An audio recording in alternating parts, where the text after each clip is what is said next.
All right, this lesson is an introduction to acceleration. So last unit we learned about constant velocity motion, and this unit we're going to be learning about accelerated motion. So it's important to know what acceleration is. So by the end of this lesson, you should be able to not only define acceleration, but identify when an object is accelerating. And the way that we're going to do this is by describing acceleration as a rate of change. And I'll expand further on what I mean by that in a moment. The reason why this is important is that once we get through this lesson, we should be able to fully explain the motion that we saw in our speeding up lab that we did with the disc sliding down the ramp. That being said, let's get started. So velocity is a rate of change. Velocity tells me what my displacement is over my time. We know this formula by heart at this point. But that doesn't really sound much like a rate of change. So what velocity is really telling me is how much my position changes in a certain amount of time. Instead of saying position, I'm going to abbreviate position as x so that I don't run out of room. So for example, if I were to take 3 meters per second and write that as a rate of change, what my velocity is telling me is that for every 1 second of travel, this object is displaced 3 meters.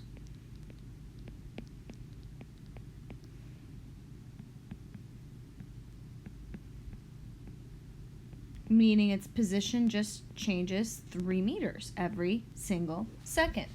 If I were to rewrite negative 2 meters per second as a rate of change, I could write it as saying for every 1 second, this object is displaced negative 2 meters.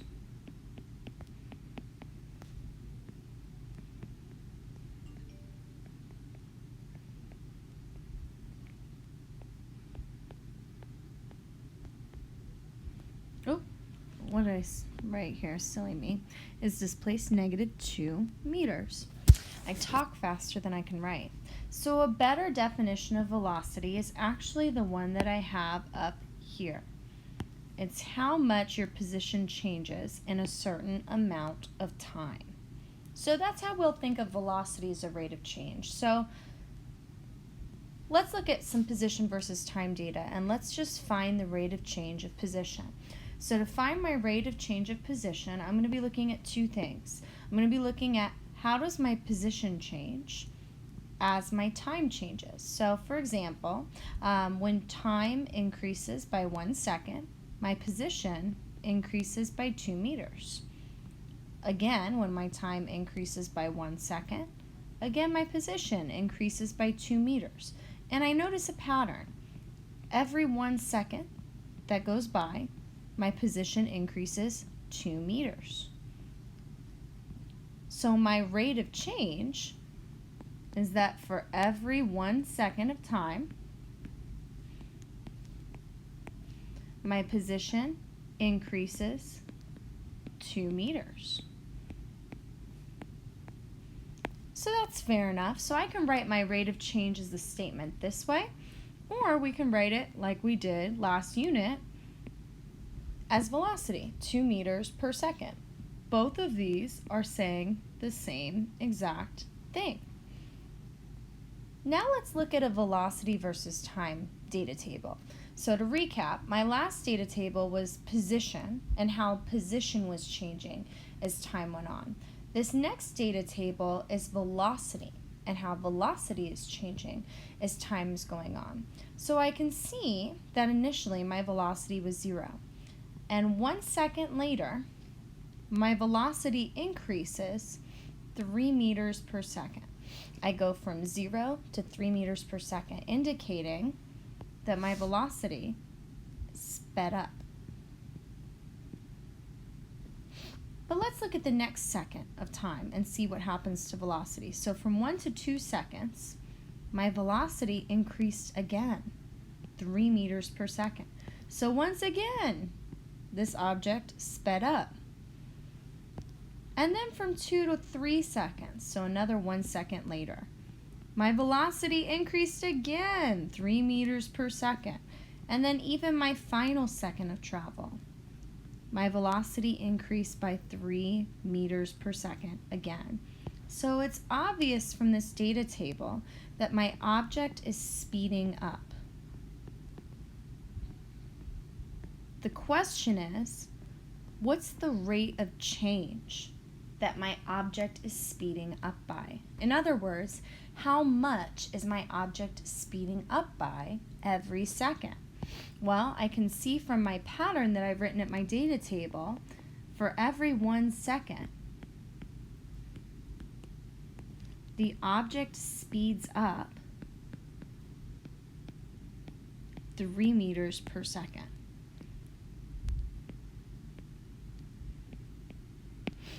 Now, if I were to write this as a fraction, similar to how I write velocity as 2 meters per second, how would I write this? Well, my speed is increasing 3 meters per second. So this is one way that I could write my rate of change of velocity per unit of time. The other way I could write it is by simplifying seconds per second as just seconds squared. So all 3 of these rates of change, the way I've written them, are the same exact thing. Whether I state it that for every 1 second my object speeds up 3 meters per second, or I write it as a fraction of 3 meters per second, or I simplify that fraction even more to 3 meters per second squared, I'm saying the same thing. Now you might find that you end up having a favorite way of stating your rate of change. For me, my favorite way is by stating it as a statement. But you might really like writing it as a fraction, 3 meters per second, or you might really like using the units meters per second squared. Your favorite's going to be your own, and that's okay. So let's move on to a new data table. So now I still have velocity versus time, but I'm going to see a very different pattern in this data table.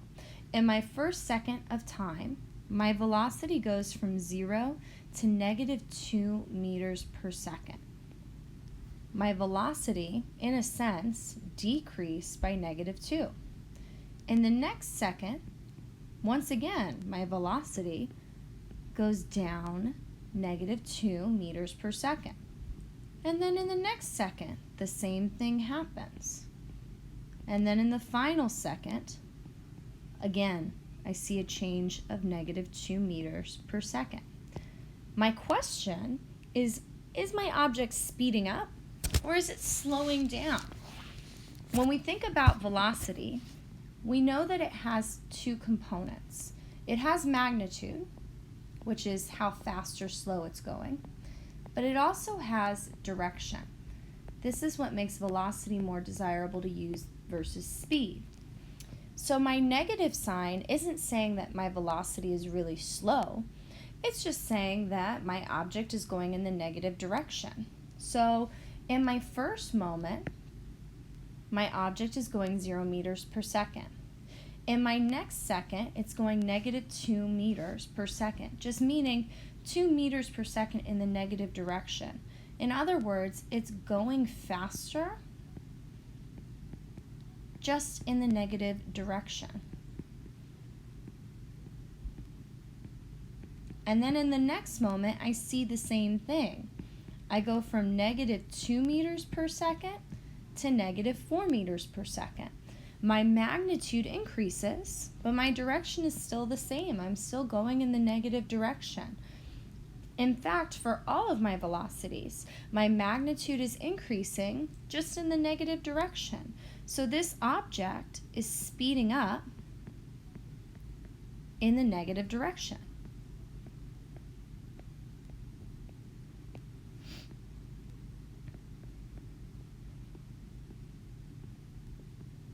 So how could I describe my rate of change for my velocity?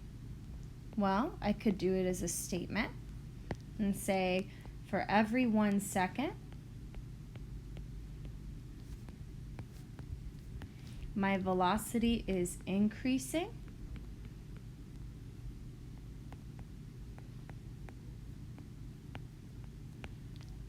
2 meters per second in the negative direction.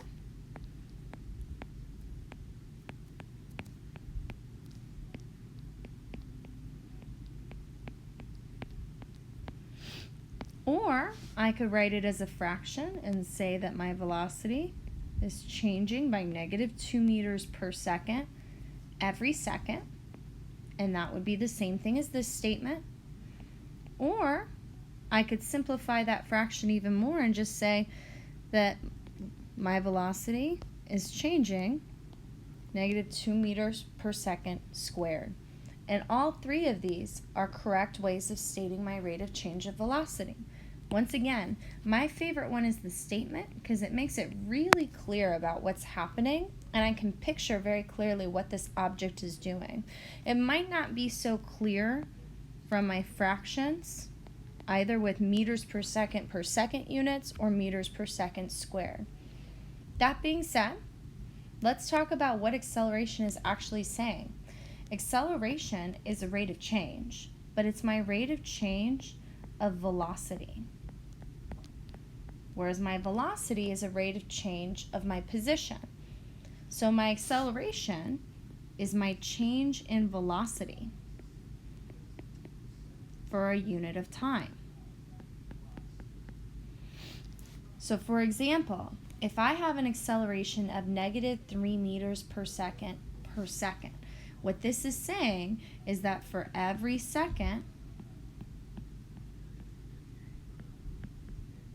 my velocity changes by negative 3 meters per second. Oops, I forgot to write the word changes.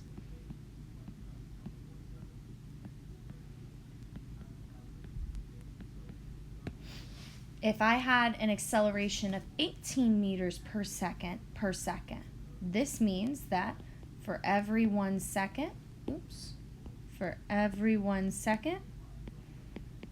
velocity changes 18 meters per second.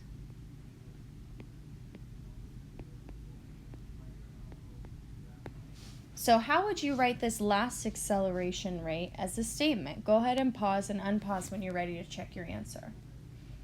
All right, I'm assuming if you're listening to this, you're ready to check your answer to this last one. If I wanted to write this acceleration as a rate statement, I could say that for every 1 second, according to this acceleration, my velocity changes by negative 2.4 meters per second. And that's it. So just how we think about velocity as a rate of change for position, we're going to think of acceleration as just the rate of change of velocity. It tells us how much your velocity changes every second of time. That being said, let's talk about the word speeding up and what that means. I've got an example of a motion map right here that shows my magnitude of my velocity increasing in the positive direction. When an object is speeding up, that means one thing and one thing only. It means the magnitude of velocity increases.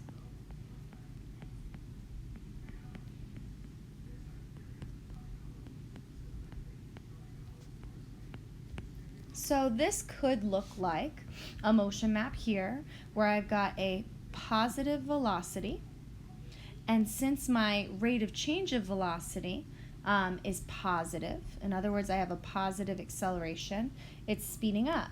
Now you might be wondering, how do I know that I have a positive acceleration? Well, remember, my acceleration is however much my velocity changes by. So at first my velocity is this long. In the next moment, it's much longer. It changed by about, I'll use a different color. It changed by about that length. My change in velocity is my acceleration. So in this first moment, my object accelerated by that much. In the next moment, my velocity goes from being this long to being that long. And again, I see a change of about the same length. This blue arrow in other words, my change in velocity, is my acceleration. And what I see for every moment is that my acceleration is constant. My velocity changes by about the same amount at every moment. And not only that, my acceleration is pointed in the positive direction, just like how my velocity is pointed in the positive direction. Hence, I have a positive acceleration. So when velocity and acceleration are both positive, I see that my object is speeding up. Now let's look at this next example. I can tell that my magnitude of my velocity is increasing, but it's not increasing in the positive direction anymore. This time it's increasing in the negative direction. So in my first moment, my velocity is this long, and then it increases by about, it looks like, by about that much. That blue arrow, that change in my velocity, is my acceleration. And I see that in the next moment, my velocity goes from being this long to, oops, forgot to circle all of it, to being that long. Again, I see that my velocity's magnitude increases by about the same amount. That amount of change is my acceleration vector. And what I end up seeing for every moment is that my velocity increases by about the same amount. In other words, there's a constant acceleration, a constant rate of change. And my acceleration this time is pointed in the negative direction, just like how my velocity was pointed in the negative direction. So when I have a negative velocity and a negative acceleration, once again, I see that my object is speeding up. So what does this mean? An object is speeding up in any scenario where acceleration and velocity are pointed in the same direction. It can be negative, it can be positive, it doesn't matter. As long as acceleration and velocity are working together, my object is going to speed up. In other words, the magnitude of velocity is going to increase. So what does slowing down mean? Well, let's take a look at this next motion map. I can see that the magnitude of my velocities is not increasing this time. It's decreasing. So slowing down is any scenario where the magnitude of my velocity decreases. Let's figure out what's causing this decrease in velocity. So I'm going to figure out what's my change in velocity from second to second. So at first my velocity is this long. And in the next moment, I see a decrease in my velocity.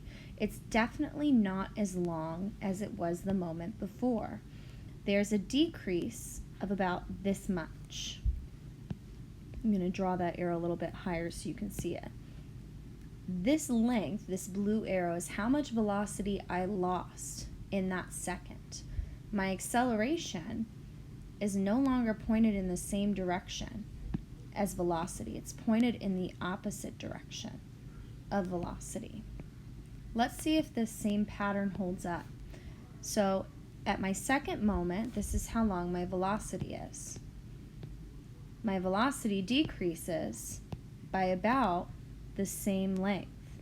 This blue arrow shows my decrease in velocity. My length is now getting shorter. So my acceleration, once again, is pointed in the opposite direction of my velocity. And just to be safe and make sure that this is a pattern that holds, in the next moment my velocity goes from being that long to being the length of that next black arrow. So again, I see a decrease of about the same magnitude, that same blue arrow length. My acceleration is yet again pointed in the negative direction. And for every moment on this motion map, my acceleration is pointed in the opposite direction of my velocity. Now the opposite direction of velocity in this case is the negative direction. So in other words, I have a negative acceleration on this motion map. Meanwhile, my velocities are all pointed in the positive direction. So in this situation, velocity and acceleration are not working together, causing my object to slow down. Let's see if that pattern holds up in the next example. So now I can see that my velocity's magnitude is decreasing, but my direction has changed. So let's try and figure out what the acceleration vectors look like for this motion map. So my first velocity is about this long. It goes from being that long to being much shorter. There's a decrease in length of about that much. So my acceleration is again pointed in the opposite direction of velocity. Let's see if the pattern holds again. So in the next moment, my velocity goes from being this long to being much shorter. It's about the same length shorter, I'd say. Yep, that blue arrow is about the same length as my last blue arrow. So yet again, my acceleration is pointed in the opposite direction and is about the same length. Let's do one more for good measure. In the next moment, my velocity goes from being this long to being about half the length. Yet again, I see acceleration is pointed in the opposite direction. It's about the same magnitude. For every moment on this motion map, my acceleration is opposing my velocity. It's pointed in the opposite direction. In this case, acceleration is positive because it's pointed in the positive direction.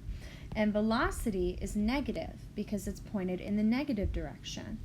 So I have negative velocities with positive accelerations, and still I see my object slowing down.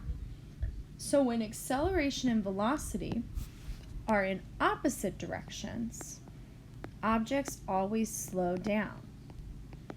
So what we're hopefully taking away from this is that a positive acceleration does not always mean that an object's speeding up. We've got this bottom example to prove it. We have a positive acceleration and yet our object is slowing down. It's just doing it in the negative direction. Meanwhile, negative accelerations could mean speeding up.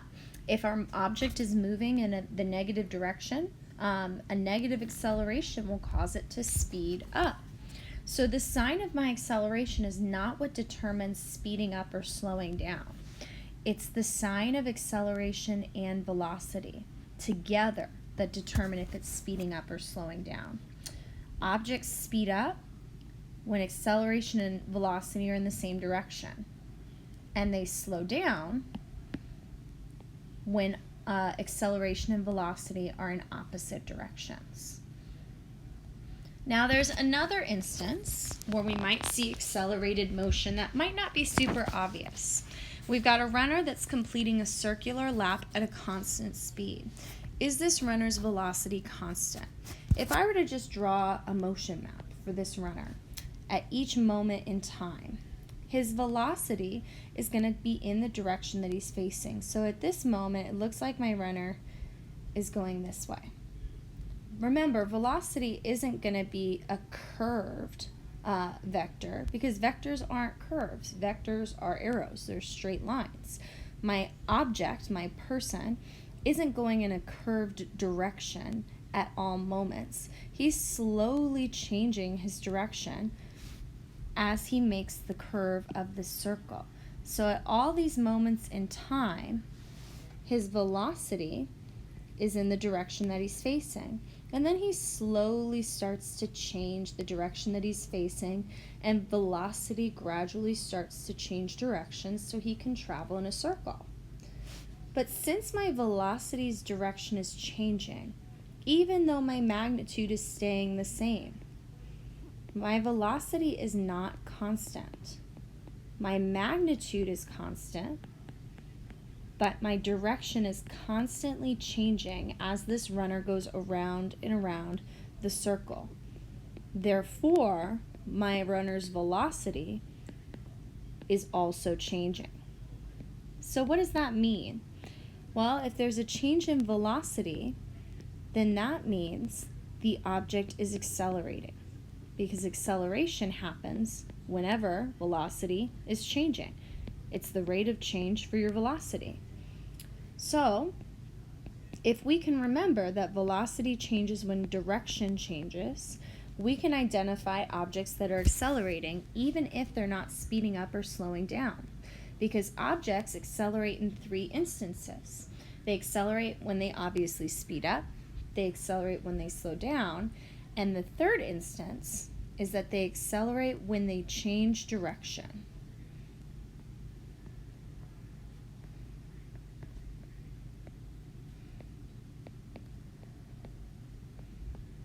We'll talk about what kind of acceleration you see with circular motion once we start talking about two-dimensional movement.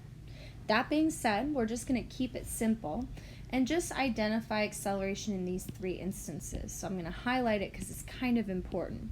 If we can remember that acceleration happens when they're speeding up, slowing down, and changes in direction, we'll be able to identify all instances of accelerated motion.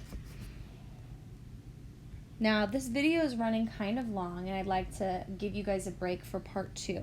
So go ahead and pause or finish this video and move on to the part 2 session of this lesson.